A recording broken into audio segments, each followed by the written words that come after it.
Hello everyone. Back again with film recaps. In this video, I'm going to recap one of the horror mystery films from 2025, titled Bring Her Back. Before we get to the storyline, I'd like to wish everyone a happy and great day. Without further ado, let's get straight to the storyline. The movie begins with unsettling scenes of young girls being forced through brutal rituals. A Russian woman is seen recording everything as some of the girls begin to show signs of turning demonic. The story then shifts to a girl named Piper, who has been nearly blind since birth due to a rare condition. She tries to socialize with other girls, but they avoid her because of her disability. Thankfully, Piper's overprotective stepbrother, Andy, arrives and takes her away. Later, when the two reach home, they find that their dad has been in the shower for way too long and isn't responding. Panicked, they rush to the door, and open it with a knife. To their horror, they discover their father dead on the floor, with vomit all over. They realize it was a drug overdose, and Piper starts screaming hysterically when she learns it. The movie then skips to some time later, where the siblings are talking to a social care officer named Wendy. She informs them that she's found a kind foster mother who's willing to look after Piper. But Andy doesn't want to be separated from his sister, and promises to take full guardianship of her once he turns 18 in 3 months. Wendy expresses concern, as Andy has proved to be a difficult child in the past, but when Piper and Andy continue to insist, she agrees to talk to the potential foster mom, Laura. The next day, the siblings pack their stuff, and drive to their new foster home, which turns out to be beautiful and modest. They finally meet Laura, who presents herself as a jolly fun-loving woman. She immediately greets Piper, but doesn't show much interest in Andy. Soon after, Andy spots textured carpet design for the visually impaired, and asks if it's for Piper, but Laura explains that they were actually meant for her own blind daughter, Kathy, who tragically drowned some time ago. Just then, Laura receives a call from Wendy. As she talks, Andy and Piper wander into the backyard, where they come across an empty swimming pool, and they're startled to see a boy gripping the family cat far too tightly. Laura rushes in and grabs it from his arms. When the boy turns around, Andy notices a strange mark beneath one of his eyes. Later that day, Laura formally introduces the boy as Oliver, explaining that she took him in after he lost both his parents. She also reveals that after Kathy's death, he has been selectively mute, but hopes he will talk again one day. That night, Piper is given Kathy's old room, while Andy is forced to sleep in a cramped-up space. He nonetheless accepts it, and starts messaging his friend about the strange boy living in the house. Just then, Laura walks in, and tries to start a conversation, but an uninterested Andy turns to speak to his sister through the wall. But when he turns back, he's shocked to see Laura scrolling through his messages, and he quickly grabs his phone back. And then, as Laura leaves, she asks if Oliver is really a freaking weirdo, leaving Andy speechless. After everyone goes to bed, we see Laura creepily staring at Piper from the door. She keeps checking the weather update, then goes to the living room, and surprisingly starts watching videos of the same rituals we saw in the opening scene. The next morning, when Andy wakes up, he's disgusted to find that he's wet himself, so he quickly washes his clothes. He then goes to take a shower, but keeps having flashbacks to that day when his father died. Later that day, Laura takes the siblings to their father's funeral, where a lot of people have gathered. After the emotional ceremony, when everyone has left the room, Laura shockingly cuts a lock from the dead man's hair and keeps it. She then catches up with the siblings outside, and tells Andy to give his dad a proper goodbye. He clearly doesn't want to do it, but she keeps on insisting. Back at home, the freak Oliver starts banging on the backyard glass door, until it shatters. He then walks outside with his bloodied hand, and tries opening a locked shed, but fails. Elsewhere, Laura finally persuades Andy to say goodbye to his father with a kiss. He hesitantly gets down and does it on the cheeks, but the crazy woman insists it should be on the lips. This makes Andy really uncomfortable, so Laura suddenly kisses the dead man herself. On the way back home, the mood is very awkward, so Laura suggests they do something exciting. Andy says he wants to get drunk, and Laura absolutely loves the idea. As soon as they reach home, they start binge drinking, while playing various games. Even Piper takes some hits, and the trio starts dancing and screaming as if there's no tomorrow. Later, when Piper has fallen asleep, Laura and Andy engage in an emotional conversation. She explains how distraught she was after her daughter's death, and would do anything just to hear Kathy call her mom one last time. In turn, Andy also reveals that his dad hated him, and would regularly beat him up in the bathroom. On the contrary, he never laid a finger on Piper, as she was his favorite child. Shortly after, when Andy's also knocked out, Laura quietly goes to his room, and puts something in his protein shake bottle. Even worse, she also heads to the bathroom, pees in a jug, and later pours it on Andy's pants to make it look like he wet himself. Not done yet, she checks his phone, and deletes all of Oliver's pictures that he had snapped earlier. The scene shifts, and we see Laura cleaning up the deranged boy, while assuring him that he'll have to wait just a little longer. The boy simply stares with a blank expression, so Laura asks if he's still in there, right when a nearby tap bursts to life, pouring out hot water. And as Laura goes near it,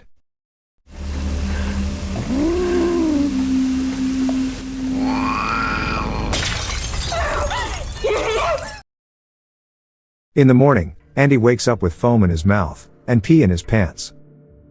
He quickly goes to the laundry room to wash his clothes, only to run into Laura and Piper there.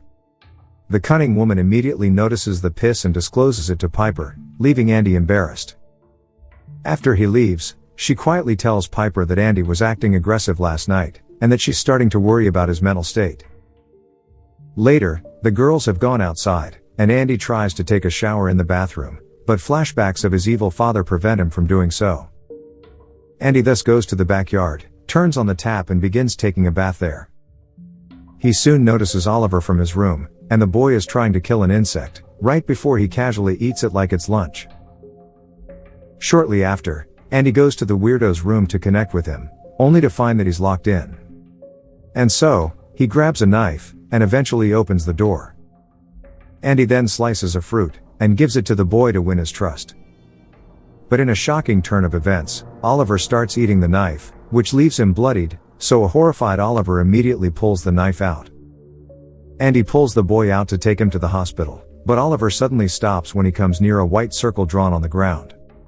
When Andy yanks him past the line, Oliver drops to the ground and starts convulsing and screaming hysterically. Andy also notices a cult-like symbol on the boy's stomach, and this is when the boy finally speaks his first words, "Help me." Suddenly, Laura returns with Piper and comes running towards Oliver. She screams at Andy on why he let the boy out, then orders the siblings to go inside.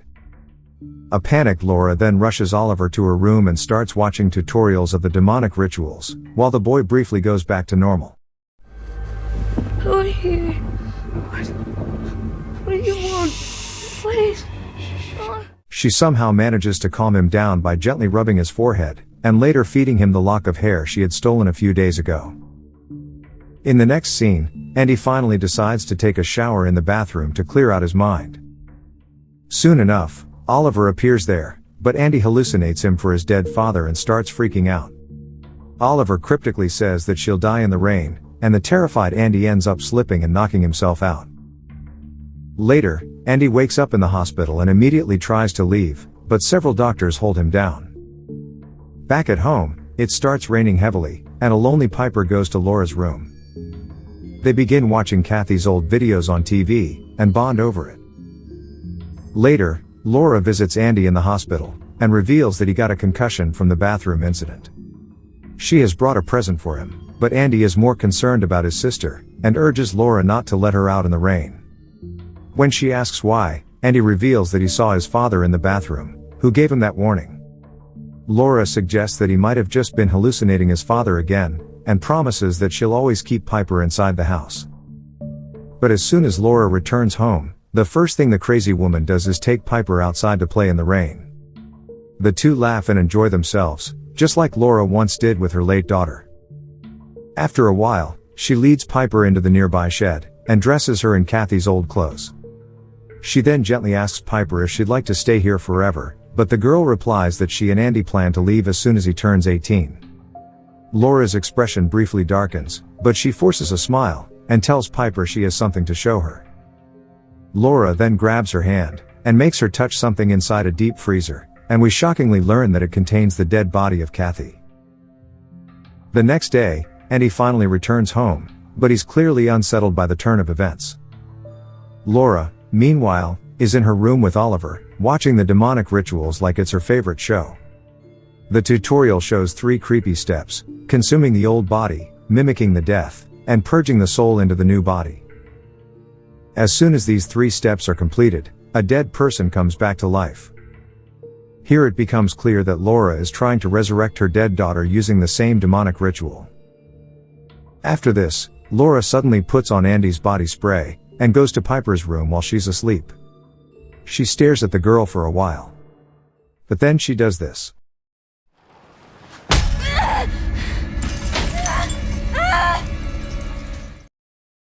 In the morning, Laura accuses Andy of hitting his sister, implying that he's gone insane. He vehemently denies it, but Piper says she smelled Andy.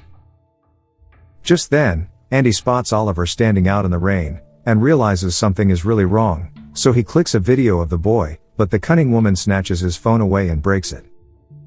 Furious, Andy pushes her against the wall and almost punches her pathetic face. He then urges Piper that they should leave as soon as possible, but surprisingly, she refuses and chooses to stay with Laura instead. This makes Andy realize that the deranged woman has already brainwashed his sister, so he heads out of the house alone. He goes straight to the social care office, but when he arrives there, he's shocked to find a missing poster of a boy, who looks just like Oliver. On the other hand, Laura drops Piper off at a game center, so she can begin her ritual at home. Andy, meanwhile, confronts Wendy and tells her everything, but she also believes he's gone insane after the death of his father. Furious, he slams the missing boy's poster on her desk and claims Laura has kidnapped him. Here we learn that the agency never did any background checks on Laura, and simply trusted her because she worked here for 20 years. At home, Laura finds that Oliver has gone absolutely mental. He's trashed the entire kitchen and is all bloodied like an actual demon.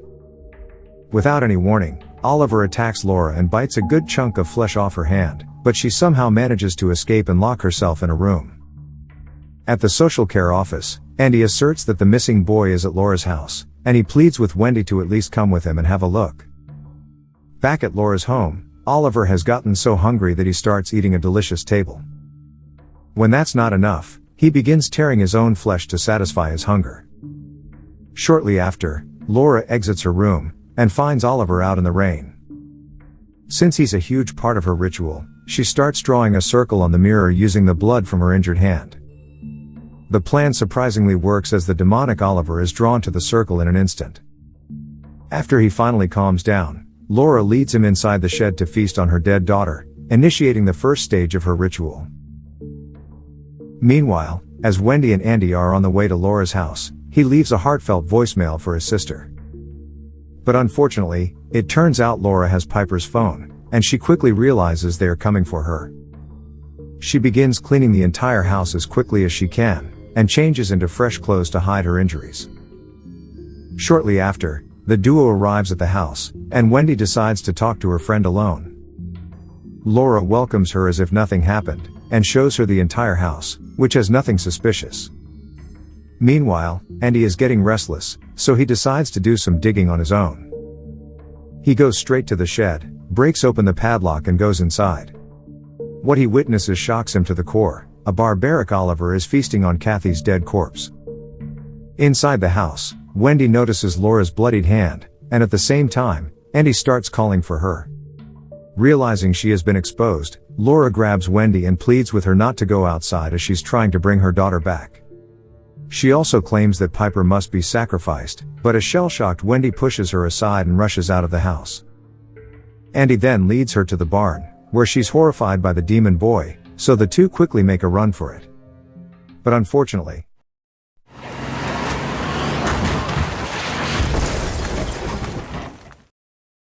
poor Wendy dies on the spot, while Andy has suffered fatal injuries.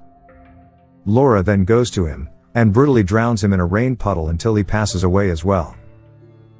Now that the coast is clear, Laura brings Piper back home to complete her ritual. As she's busy dragging Wendy's body, Piper hears her brother calling out to her, but it turns out to be Oliver who's mimicking his voice. Since she can't see him, she feels his mangled face and instantly realizes he's a monster. Soon after, Laura shows up and takes her away, but Piper now knows that the woman is evil, so she quickly rushes to the bathroom and locks the door. Inside, Piper finds her dead brother's body lying on the floor, and starts crying while apologizing to him. Soon enough, Laura opens the door, and explicitly reveals her plan to Piper. She explains that she has put a demon inside Oliver, and now he'll put Kathy inside Piper, because they are both the same. Laura then says she will have to drown Piper inside the pool to begin the ritual, so the horrified girl tries her best to escape, but her poor eyesight causes her to strike the wall instead. Following this, Laura drags an unconscious Piper out of the house, while a pregnant and possessed Oliver also shows up at the pool. She then takes Piper inside the pool, and gets ready to drown her in the same spot where her daughter had died long ago. It was raining that day too, which is why Laura has waited so long to mimic the death. Piper tries her best to fight back, and as a final desperate act, Piper screams the word "Mom," and this hits Laura like a ton of bricks. She remembers the day her daughter drowned and starts crying profusely. Piper takes advantage of this opportunity, and runs away from the pool. At one point, Oliver tries to corner her, but she bravely kicks him and bolts from there. Piper keeps running, until she finally reaches the road where some people rescue her. Meanwhile, Oliver stumbles upon his own missing poster, which brings a sense of humanity back in him. He thus deliberately crosses the white circle but starts convulsing on the ground again. On the other hand, a devastated Laura goes to the shed, carries her daughter's corpse, and heads to the pool. Soon after, several cops arrive at the scene, and find a brutally mutilated Oliver on the ground. Since he crossed the protective circle, the demon finally left his body, and Oliver pleads for help in his own voice.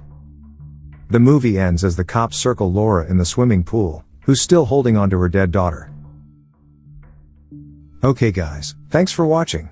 See you again in the next video.